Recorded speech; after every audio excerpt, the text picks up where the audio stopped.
Hello and welcome. I would love to tell you about my favorite first grove of all the first grove. If I would have to choose, I would choose this as my favorite. Chateau Margaux is my favorite, and this is 1961. We have consumed very recently, actually, a couple of days ago, along with the.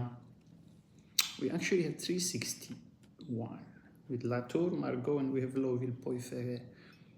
This was lovely.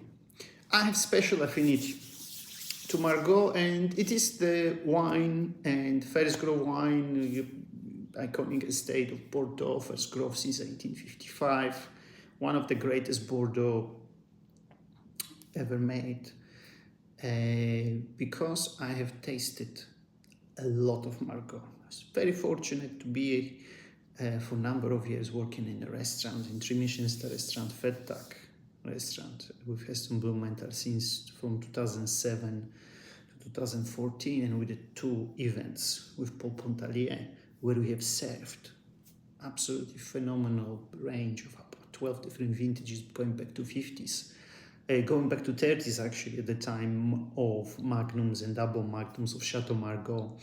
We have served, I did these events twice, and then I did 2 independent events elsewhere as well with Paul Pontalier. And yeah, I just love the wines. There are 4 wines the Margaux produces, and there's 5th actually now. So there is a Chateau Margaux, there is a Pavillon Rouge to Chateau Margaux, which is their 2nd wine. There is Margaux du Chateau Margaux, which is the 3rd wine. Don't confuse this, because their 3rd wine is this is the wine produced from their own vineyards, and that wine is brownish label, very recognizable to what Margaux is, and stylistically as well. And this is more this is not offered in Premier. This is more sort of producing something a little bit at the lower price point level to be found to be offered to the restaurants.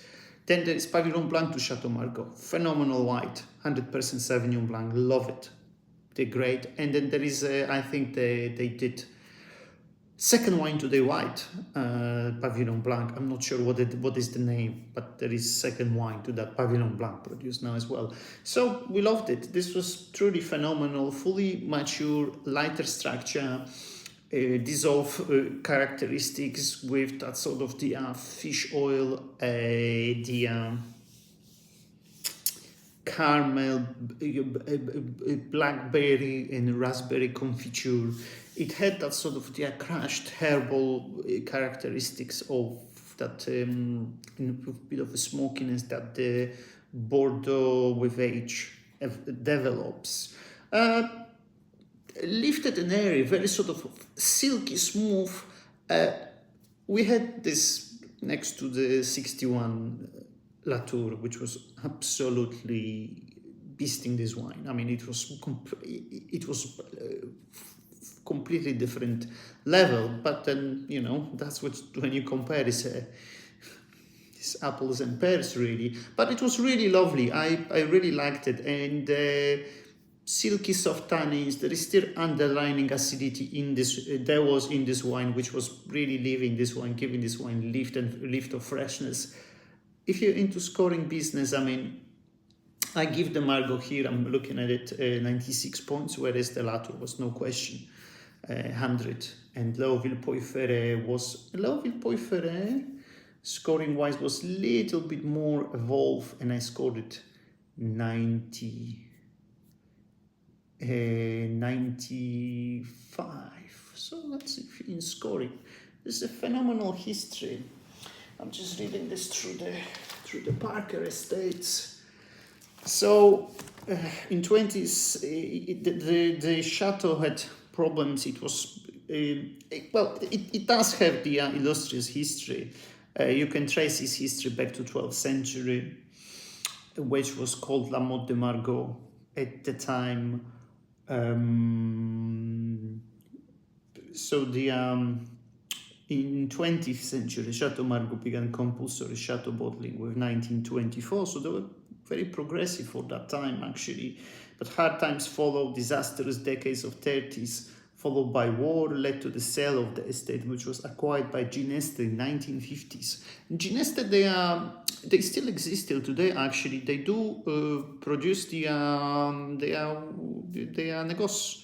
They selling wines. That's what they focus. Wine quality, and sadly, wine quality was variable, except for a monumental 1953, which is great. That 53 is phenomenal.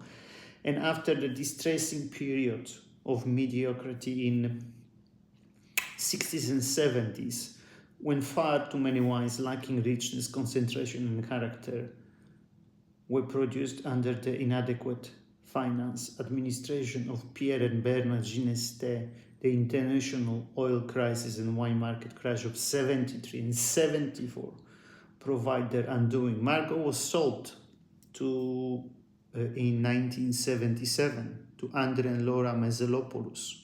Lavish amount.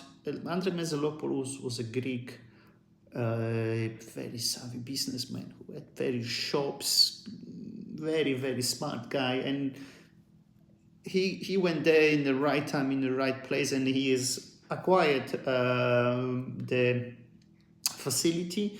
He renovated everything. There was Emile Peynaud, which was retained as a consultant to oversee vinification of the wine. Apprehensive observation expect the passing of many harvests before the wines Margaux would reflect the new financial, spiritual commitment to excellence. But it took just one vintage, which is really interesting. 78 Margaux is phenomenal. If you're born in 78, go seek out 78 Margaux. You would really love it. It's not the most profound wine, but it's a very good wine considering the very difficult 70s decade, which really didn't have anything that outstanding. It's a very good rather than outstanding for the world to see how great Margaux could be. Yeah, so today, daughter of Andre Mezelopoulos, Corinne, with her daughter, manages the estate. Phenomenal wines, worth seeking out. We really liked it. That was truly great. Let me know what you think about Margaux. If you had a chance to try, and if you like it or not, and what other Margaux you like. One other Margaux I mentioned, and I think this is absolutely true. If we would look at these classical vintages and how great the wines could be, 61 Latour in their decades, in 60s, there's no question, is the monumental, and that will be the most iconic wines of the 60s. Margaux have more than one wine like that, because in 53's got did extremely well, 1900s, 1929, those are the sort of legendary vintages. They will be hard to come by. However, more towards recent decades, there are two vintages of Margaux that are worth mentioning. In decades from 1990 to 2000, Margaux nailed it, and they have two wines that will outperform the rest, in my opinion. And this is the 1990 Margaux and 1996 Margaux.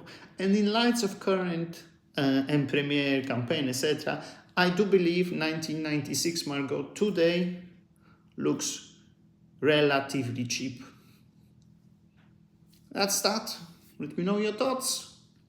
Looking forward to hear back from you. Speak soon. Bye.